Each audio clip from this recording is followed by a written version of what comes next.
Voilà, bienvenue dans cette série de vidéos consacrée à la thérapie holistique. Donc on commence par le corps physique, le plan physique, qui est donc le premier plan, le plan le plus tangible, le plus palpable. Et ce corps physique, à quoi il nous sert et qu'est-ce que c'est? Déjà, c'est le siège de nos perceptions sensorielles, via les 5 sens. La vue, l'ouïe, le toucher, l'odorat, le goût. Et c'est également notre véhicule qui nous permet de nous déplacer et d'interagir avec l'environnement. Donc en fait, notre corps physique, c'est ce qui nous permet d'interagir avec l'environnement et d'appréhender la réalité d'une manière la plus brute possible, sans interprétation, sans jugement. Voilà, je touche une table, voilà, je suis en environnement avec la table et je ne porte pas forcément un jugement sur la table. D'accord? Donc notre corps physique, c'est le premier véhicule. J'enfonce peut-être des portes ouvertes, mais c'est pour ça qu'il est si précieux. On a un corps qui est donné pour la vie. Une fois que notre corps est abîmé, voilà, il faut qu'on fasse avec jusqu'à la fin de notre vie. Donc notre corps est précieux, il faut en prendre soin.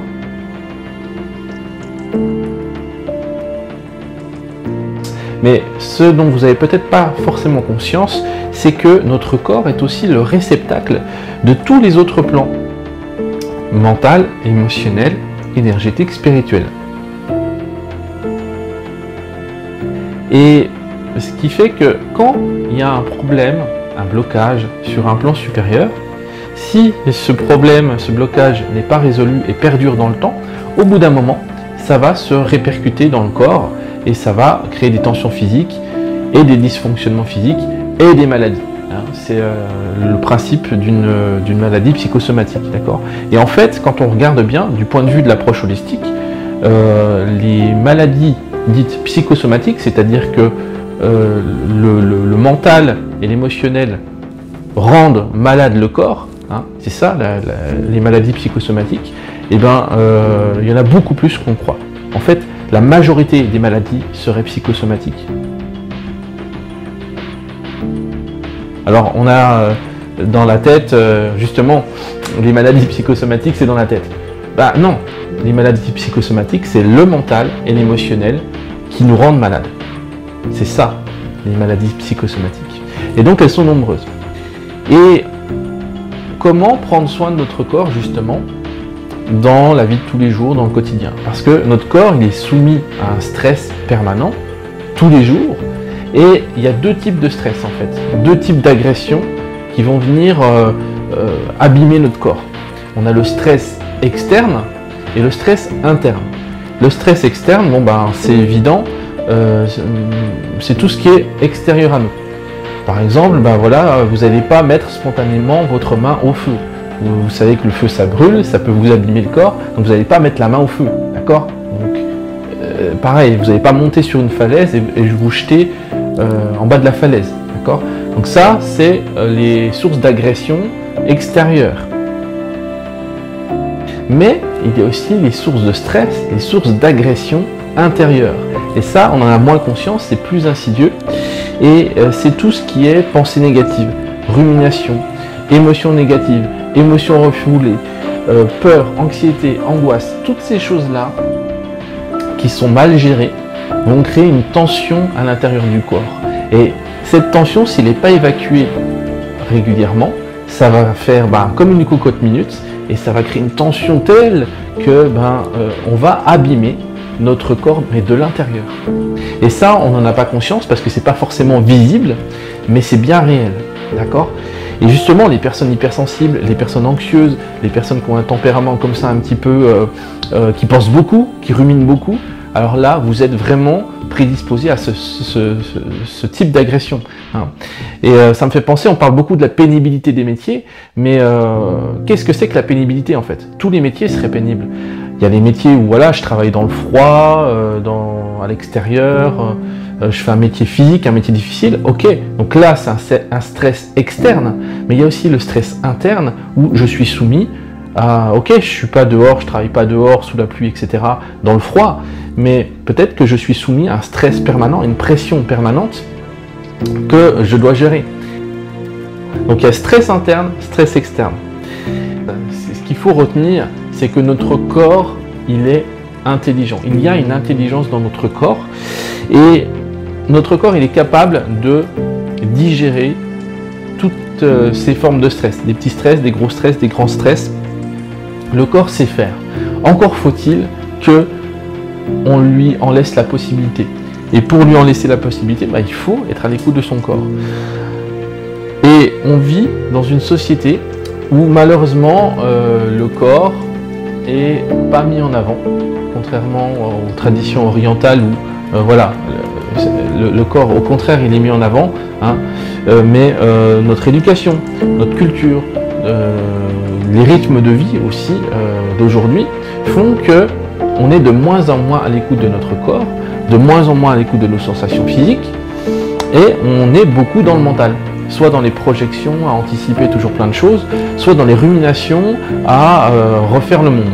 Mais on est rarement dans l'instant présent à écouter ce que notre corps a à nous dire. Parce qu'en fait, c'est ça notre job. Qu'est-ce qu'on a à faire pour gérer naturellement le stress et sans technique de relaxation, sans rien? Parce que le corps, il est intelligent et normalement, il peut réguler n'importe quel type de stress. Eh bien, la condition, c'est d'écouter son corps. Or, on ne sait pas écouter notre corps. On ne sait plus. Je vous donne un exemple. Vous vous cognez contre un meuble. Hein, vous cognez un orteil, vous marchez pieds nus, vous cognez un orteil contre un meuble en bois. Oula, qu'est-ce que ça fait mal ça. Évidemment, vous allez avoir mal. Évidemment, vous allez crier. Votre corps va vous envoyer directement une information de douleur, comme quoi il y a une agression et qu'il faut faire quelque chose. D'accord? Vous retirez le pied. D'accord? Donc ça, il n'y a pas de souci. Mais en dehors de tous ces signes d'urgence, on n'a pas conscience de notre corps. On n'a pas conscience de toutes les petites tensions qui s'accumulent sur les épaules, par exemple, le stress, jour après jour. Et on en prend conscience seulement quand on se relâche. Vous savez, quand on rentre le soir à la maison et qu'on se détend, là on sent qu'on est bien tendu. Mais en fait, ces tensions, elles étaient toujours là. Elles ont toujours été là depuis des semaines, des jours, des mois. Pareil, quand je fais une relaxation à des personnes qui ne savent pas se relaxer, elles ne savent pas ce que ça veut dire se relaxer, se détendre. Et bien, du coup, tout d'un coup, elle lâche tout. Et presque, la personne, elle se sent bizarre à la fin. Comme si, à la limite, elle se sentait plus mal après la relaxation qu'avant. Pourquoi? Parce qu'elle prend conscience de toutes les tensions qu'elle avait dans le corps. Donc après, on peut les éliminer, on a des techniques pour les éliminer. Mais ça passe par une phase de prise de conscience de son corps. Et si on n'a jamais vécu dans son corps, voilà, on se rend compte qu'on est tout tendu. Et ça a des conséquences négatives. La première conséquence, c'est que on laisse durer les choses. On laisse les choses s'envenimer. On va aller voir son médecin seulement quand on n'en peut plus, quand on s'est fait un lumbago, quand on est malade comme un chien. Et voilà, et donc le médecin, qu'est-ce qu'il va faire? Il va nous soigner, mais il va soigner seulement le plan physique. Et il va nous donner des anti-inflammatoires, des antidouleurs, donc qui vont apaiser la douleur, et qui vont laisser finalement le corps faire son travail, mais c'est tout. Et donc, c'est comme ça qu'on peut finalement se retrouver hospitalisé pour des choses dont on n'avait pas forcément besoin, hein, si on avait pris conscience des tensions répétées chaque jour dans le corps. Et la deuxième conséquence, c'est aussi que, du coup, on ne prend jamais conscience de ce qu'il y a derrière, de quelle est la cause de la cause. Par exemple, je me suis cogné contre un meuble, je me suis cogné mon doigt de pied contre un meuble, je vais jamais me poser la question, mais pourquoi je me suis cogné? Pourquoi? J'ai pas fait attention. Ok, pourquoi t'as pas fait attention? Peut-être que la personne, elle était épuisée, et que du coup, son niveau de vigilance était tellement bas que donc elle s'est pris un meuble. Ok, mais pourquoi elle est épuisée? Peut-être parce que ça fait des semaines qu'elle rumine dans sa tête pour essayer de trouver la solution à un problème qui lui prend la tête, c'est le cas de le dire, et qu'elle ne trouve pas la solution. Vous voyez? Donc, aller voir sur les différents plans permet du coup d'éviter plein de choses. Qu'est-ce qui bloque la personne à un moment donné? Et c'est sûr, c'est facile d'enlever un petit blocage plus qu'un gros blocage. Les personnes qui viennent me voir, c'est toujours des cas extrêmes, parce qu'elles ont fait tout le parcours. Elles ont fait tout le parcours médical, machin, chirurgien et tout le team. Et là, elles viennent un petit peu en désespoir de cause. Est-ce que vous pouvez m'aider? Ouais, je peux vous aider. Mais si vous étiez venu bien avant, ça aurait été beaucoup plus facile. Donc c'est ça, il faut prendre conscience que notre corps a une intelligence, mais qu'il faut réapprendre à revivre dans son corps. Donc ça, c'est vraiment une clé importante que je vous donne pour votre bien-être, pour votre santé. Et alors, comment on fait? Donc pareil, il y a plein de techniques, il y a plein d'approches différentes. Moi, j'utilise des techniques de sophrologie qui marchent bien, techniques de relaxation, ou alors si vous n'êtes pas du tout ouvert à ça, il y a des protocole de massage bien-être, notamment le massage relaxant qui permet de lâcher et de revenir réhabiter son corps. Voilà, on a également de la pratique de la méditation, mais pas n'importe quel type de méditation, méditation de pleine conscience, donc là c'est revenir sur les 5 sens. Et puis on a plein d'autres outils. Je vous invite, donc je ne vais pas vous faire une vidéo ultra longue parce que sinon ça va être chiant, mais si vous êtes intéressé, je vous invite à cliquer sur le premier lien en description et de visiter mon site sur la thérapie holistique. Vous trouverez tout un tas de ressources pour gérer vos difficultés. Et vous pouvez également télécharger le PDF si ça vous intéresse, qui est gratuit, les 30 clés indispensables du bien-être. Voilà, on continue cette série de vidéos si vous voulez bien. Et qu'est-ce qui va suivre? Donc qu'est-ce qu'il y a au-dessus du physique? On a fait le plan physique et au-dessus du physique on a l'émotionnel.